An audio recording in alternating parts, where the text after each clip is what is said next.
À Paris, le sommet mondial sur le climat, la COP21, se poursuit encore quelques jours pour tenter de parvenir à un accord.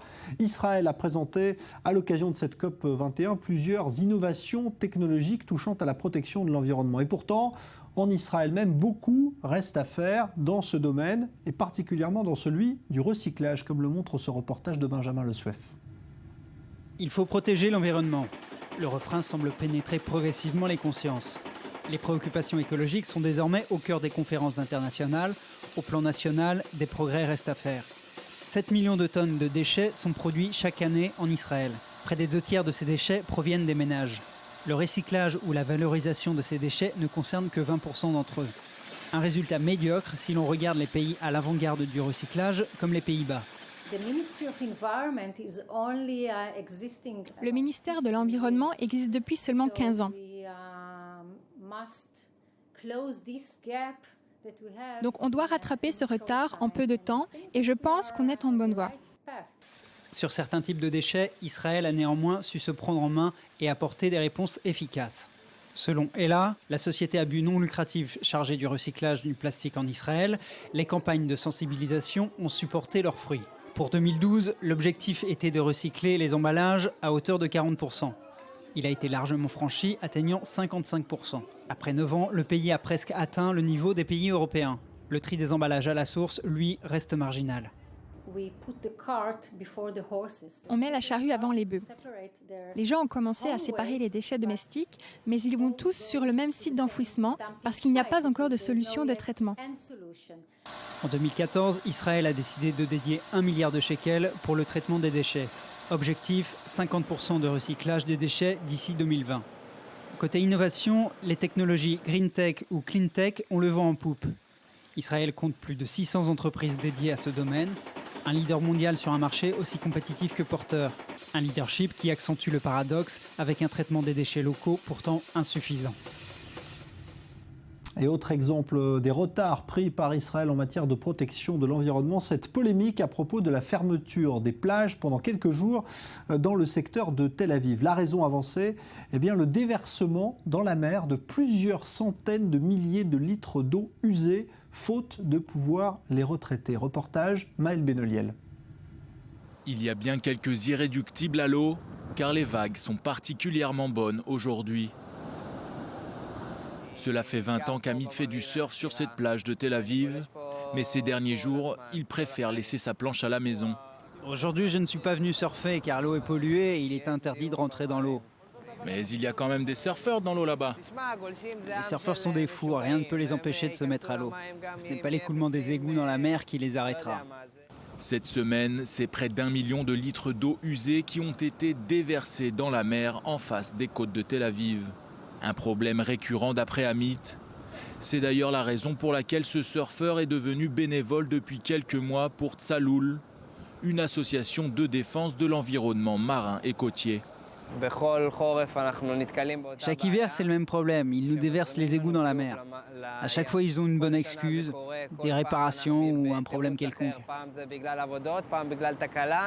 Il, c'est Igoudan, la compagnie de traitement des eaux de la région de Tel Aviv.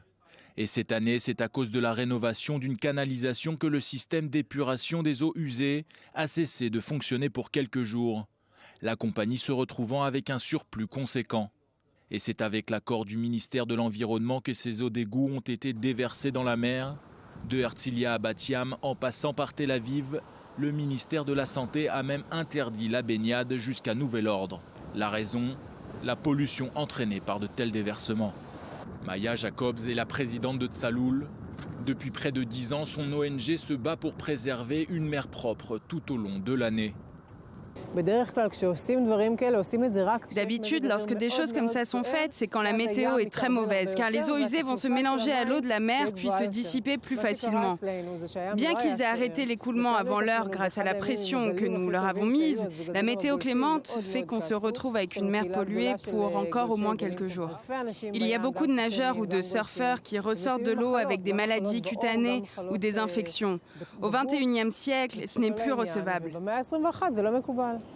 Mais pour Igoudan, la plus grande compagnie de traitement des eaux usées du Moyen-Orient, tout ceci n'est qu'une goutte d'eau dans la mer. Igoudan a récemment terminé la construction d'une de ses nouvelles installations dans sa station d'épuration des eaux. Une étape importante pour l'arrêt de l'écoulement des eaux usées vers la mer. Pour la mise opérationnelle de cette opération, l'écoulement des eaux usées vers notre station d'épuration a dû être interrompu. Igoudan a reçu toutes les autorisations nécessaires de la part des autorités pour cesser le recyclage de ces eaux pour 96 heures. Après avoir travaillé nuit et jour, nous avons été en mesure de terminer notre opération en moins de 60 heures. C'est à environ 5 km des côtes de la région de Tel Aviv que les canalisations d'Igoudan ont rejeté les centaines de milliers de litres d'eau usée. Un rejet néfaste pour les écologistes, même si tout devrait rentrer dans l'ordre rapidement, selon le ministère de la Santé. Alors, autre exemple de ces progrès à réaliser, cette fois pour exploiter une ressource naturelle dont Israël dispose, il s'agit de l'énergie solaire. Eh bien, elle n'est pas justement assez exploitée pour produire de l'énergie sur son propre territoire. Benjamin Le Souef. 2 degrés. L'objectif de limiter le réchauffement climatique à 2 degrés paraît bien difficile à respecter. La transition énergétique est inéluctable. Dès lors, chaque État doit réfléchir à ses atouts. En la matière, Israël bénéficie d'un ensoleillement exceptionnel. Son expertise et ses innovations dans le domaine de l'énergie solaire pourraient le placer parmi les leaders mondiaux. Pourtant, en Israël, le secteur des énergies renouvelables peine à décoller. Les ambitions du gouvernement israélien restent très modestes. À Copenhague, celui-ci s'était donné des objectifs. 5% en 2014, 10% en 2020. En prévision de la COP21, de nouveaux engagements ont été pris pour atteindre 17% en 2030. Aujourd'hui, en 2015, la part des énergies renouvelables dans le bouquet énergétique israélien ne représente que 2%. Des résultats décevants que le gouvernement justifie pourtant par son isolement diplomatique. L'État privilégie la sécurité. Vous devez bien vous rappeler qu'Israël est dans une situation unique. Elle est comme une île.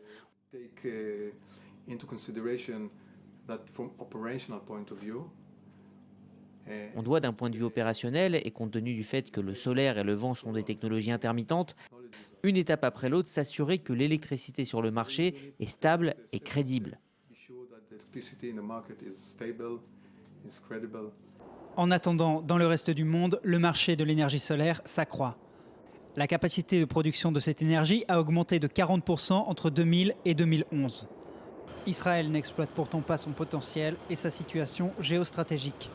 Israël n'a pas intensifié en tant que partie du mouvement global à la réduction de ses émissions dans la plupart des domaines. Ils disent nous sommes moins d'1% des émissions, donc quelle différence cela pourrait faire? D'abord, nous devons nous conduire comme de bons citoyens, pour nous et pour nos voisins. Israël pourrait être, si on l'élevait à son potentiel maximal, on pourrait être un phare pour les énergies renouvelables. Nous pourrions être et nous pouvons être une plateforme pour résoudre les problèmes globaux, à la fois en termes d'énergie, en termes de développement, particulièrement pour les pays pauvres. L'exploitation relativement récente des gisements de gaz au large des côtes israéliennes bride les initiatives. La position officielle du gouvernement ne devrait donc pas connaître de véritable évolution. En se concentrant sur cette ressource, c'est le dynamisme de la transition énergétique qui est affecté.